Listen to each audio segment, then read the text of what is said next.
Well, yes, I am an indigo child. The extent of my knowledge about indigo children relates to growing up as one, and just with some of the clients that I've worked with in the past. I would not consider myself an indigo expert other than what I have experienced both in my personal life and in the lives of the people that I've worked with as clients who have indigo children.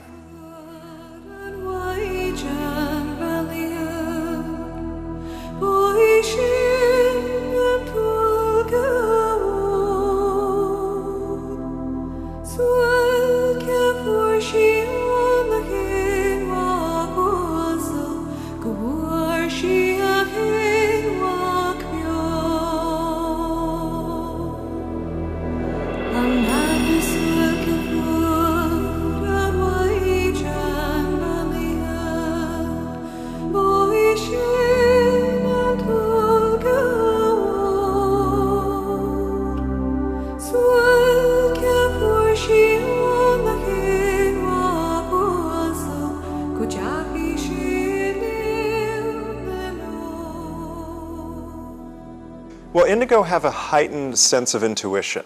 Indigo are very sensitive and feel the world around them, so I'm able to really feel the energy of the people that I encounter. And so the only time that I felt that this has caused disturbance has been in situations where there was wrong and I could sense it, meaning people were lying, people were being untrue to me or themselves, or if there were laws or rules in place that did not serve the higher good, that were just meant to control. And it's real important to know that the purpose of indigo, the reason that this indigo spirit is coming into the world in such a concentrated level right now is because we are experiencing, as humanity, big changes. And that's what indigo children are all about. That's why they came here. I have a little bit of indigo energy, but I seem to attract a lot of indigo people. I have a sister that's an indigo child, and a lot of my clients come to me to help with their children that are indigo children. And they're just such passionate children, and some adults, because they're not just children, but they're pioneers for this movement of change. And so they come in with this passionate energy that sometimes can come across as anger because they want to make a change and they feel that they can't. And so the passion then can turn into anger of not knowing how to express it. And that's why we're in need of having an understanding of how to work with these children that need to express this passion. Indigo are by nature designed to question every rule. Just to do a house cleaning of all of the policies and rules that we have in place, because so many no longer serve our modern day needs. And so people associate, and sometimes parents and teachers associate indigo children with trouble because it's really difficult to impose a rule upon an indigo child without a proper explanation as to why. But there's a purpose for this. There's a world-serving purpose that if it was easy to control an indigo, if it was easy to medicate an indigo to make them fall in line, to make them follow the rules, we would not have change.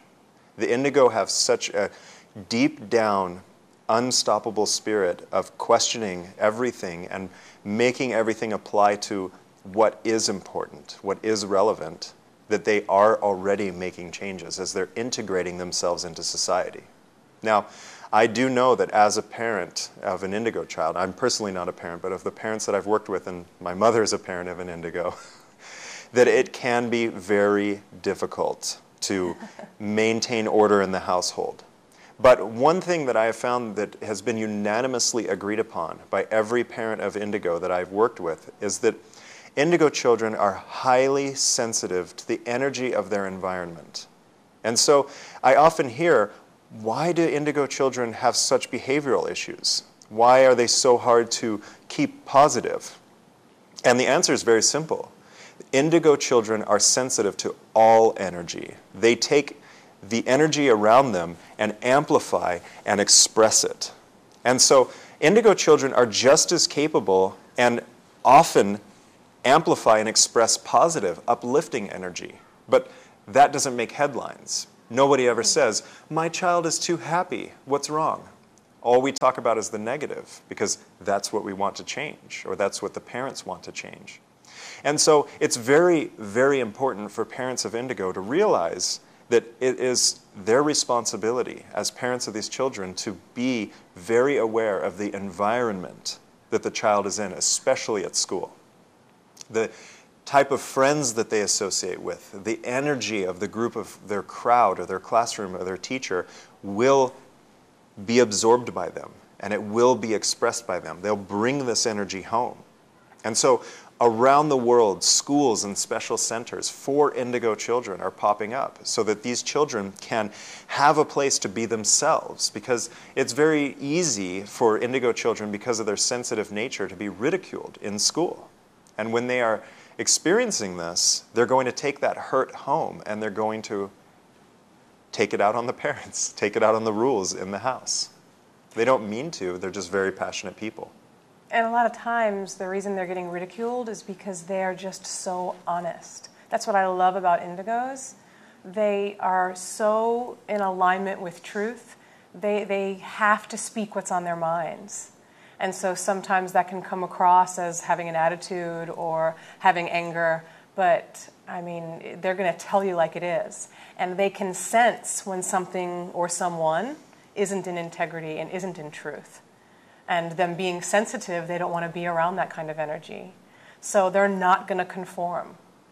And so as a result of not conforming, which isn't a bad thing, they're being individualized, you know, they're individual, they're being unique. They can get ridiculed, and then we need to know how to deal with them and allow them to express themselves.